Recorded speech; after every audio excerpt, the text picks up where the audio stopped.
Hello and welcome to the Snickerdoodle Knits YouTube channel. I am Jessica, the knitting designer and teacher behind Snickerdoodle Knits. In this video, I am going to demonstrate how to work duplicate stitch. This tutorial I am recording is specifically for the United States flag dishcloth right now, but the methodology is exactly the same. But I will go ahead and show you how to count your stitches and everything specific to this pattern. So duplicate stitch is really just going back after you've finished a project and hand sewing on stitches over existing stitches. So here I worked this blue completely in stockinette. Of course we have some garter here along the edge, but this section is completely in stockinette. Then afterwards I came back and sewed on these V stitches, which are supposed to be the stars, afterwards. So that makes it really nice because you don't have to work with multiple colors and with your weaving in, catching your floats or anything like that while you're working. So the end result, I think, is very nice and tidy at the end. So here I have my sample. This isn't as tall, of course, but it's the same width. So it'll be the same idea as working this pattern. I have my white yarn that I will use for those stars, and I have a darning needle. So first of all, you want to measure out how much of your contrasting color you will need, and go ahead and thread your darning needle. In this pattern, I tell you approximately how much yarn you will need. And then you can go ahead and cut off that amount that you need, because we will pull it all the way through at the first stitch. And then if you do run out of yarn while you're working, you can of course just leave a tail, weave that in, start a new yarn, and weave in those ends too. You just have more ends to weave in. All right, so here, I guess I should just leave this here for a second. What we're going to do for our first stitch, I'm starting down here in this lower right corner. I always recommend starting at the bottom and working up. And I recommend working your horizontal rows before going up. It will make it a lot more difficult to go this way and then come back down. And that's because of just the way we work stitches. It's a lot easier to just go in the horizontal rows. So I'm going to go ahead and start in this lower right corner. And this first stitch is one stitch in, and looks like we are 4 stitches up. So leave 3 stitches here, and then we start our knit stitch here in the 4th stitch. So this edge is my first stitch in, and then 1, 2, 3, 4. So we want to come in at the very bottom of the stitch that we're going to work. So this stitch right here, that's the stitch I'm going to go over. So I need to just come in through the very bottom from the back of the work, and we're just going to follow that stitch. So we're going to bring this needle in through the stitch above it, because the stitch we're copying just goes back through that.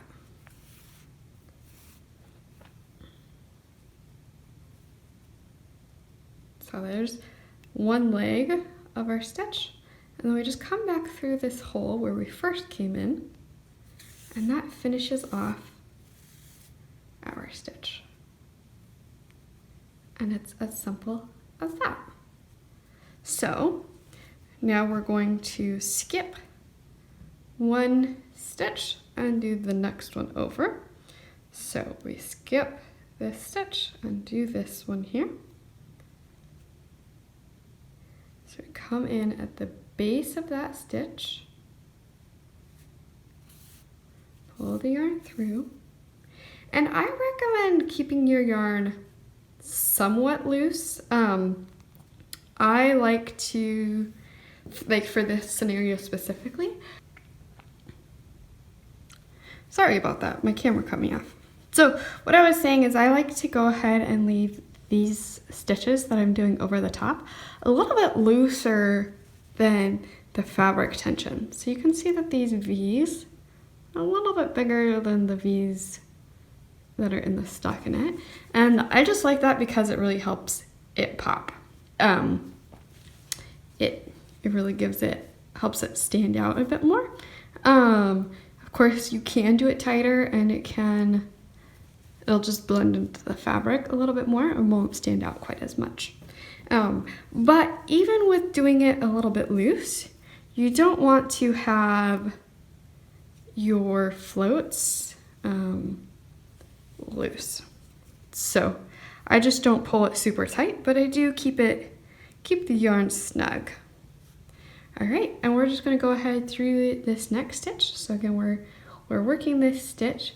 So this yarn is going to follow along this stitch and it goes through the legs of the stitch above it. So we pull that yarn through.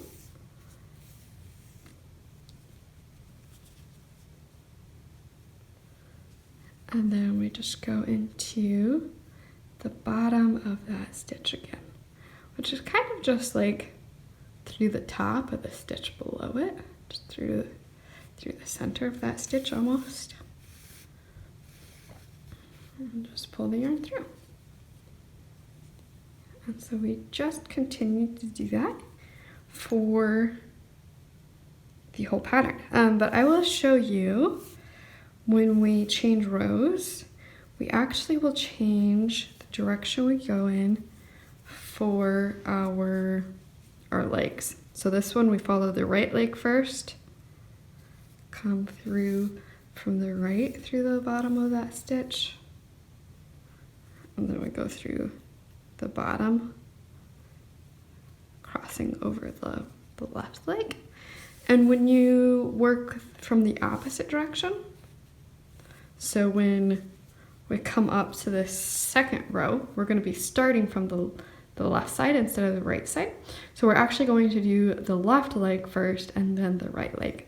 And I have a couple in here where I can show you when you don't do that. It just because of the way the yarn crosses in the back, it causes the stitch to look a little less even. Here you can see there's definite, you can see like where the two legs are, where this like it crosses a bit more here. So here, just going to continue through this, and once I have finished this row, you can go ahead and weave in these other ends before you start. Since this is a sample, I'm going to be taking out everything, so I'm not polishing it, but you don't have to be working with these other tails getting stuck in your yarn. Right here. So I'm going to go ahead and work this row just like this, and I'll be back to show you what we're going to do for the next row. All right, so here I have finished my first row of duplicate stitch.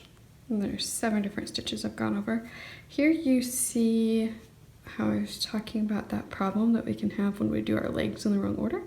I'm having that issue here with my first stitch just because of the way this got crossed here. So all I have to do is just pull that tail out from the other side, and that'll get sorted out there. Anyway, I just noticed that, so I thought I'd point that out. So here we have our first row done. Now we need to go up to the next row of stitches. So we're actually skipping 2 columns, or 2 rows, and going up to the third stitch, and we're going over one stitch.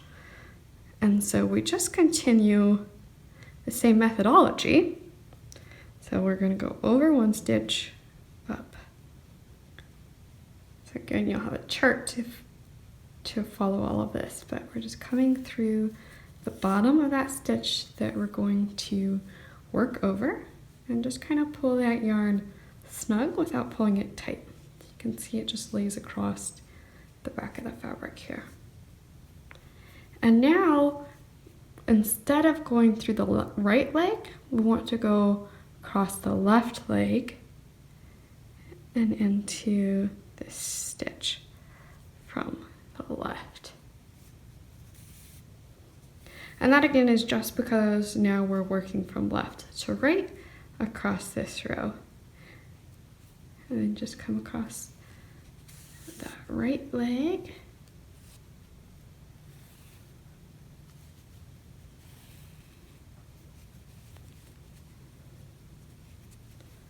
And that is our first stitch in that row. So now we just skip one stitch.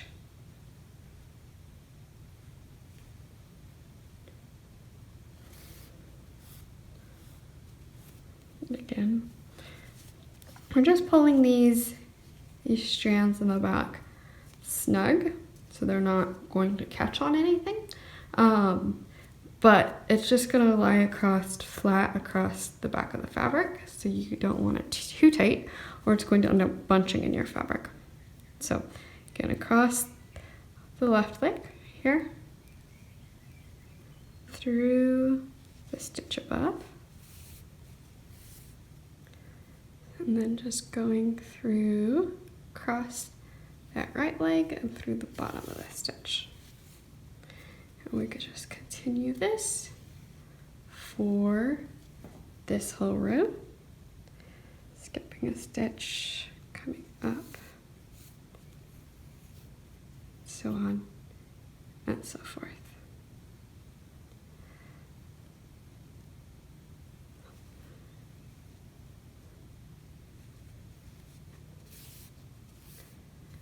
And then of course, when you get to the end of the stitches for this row, you will just go back up another row and you'll do the right leg first for the stitches as you come this way across, and just continue to go through the whole project.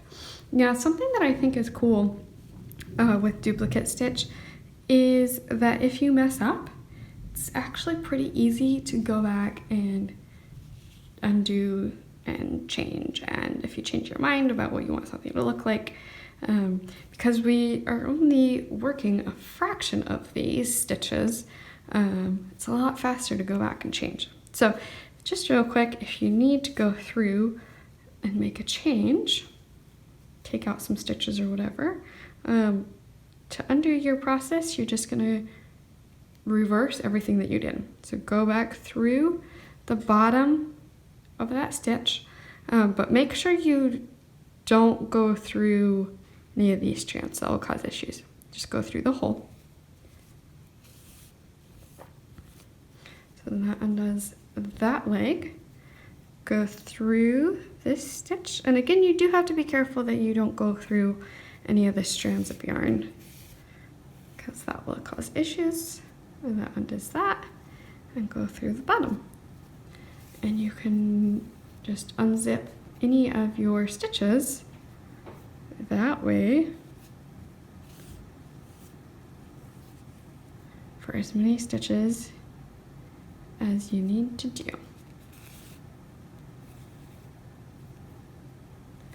And then of course, just restart where you need to go. All right, so that is how we work the duplicate stitch. And this again is specifically for the United States flag dishcloth for the stars, but this is how you do duplicate stitch no matter how you're doing it.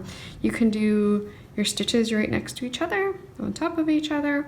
You can do a whole like color blocking look with duplicate stitch, and your stitches are just all next to each other. But it's exactly the same methodology. You're basically just sewing yarn over the top of existing stitches. So I hope you found this video helpful, informative, and easy to follow. If you found it helpful, go ahead and hit the like button and subscribe to the Snickerdoodle Knits channel. I create knitting technique tutorials for each of my patterns, as well as the design overview that talks all about the specifics of a design, so you know what you're getting into before you ever purchase the pattern. So I hope to see you around, and happy knitting!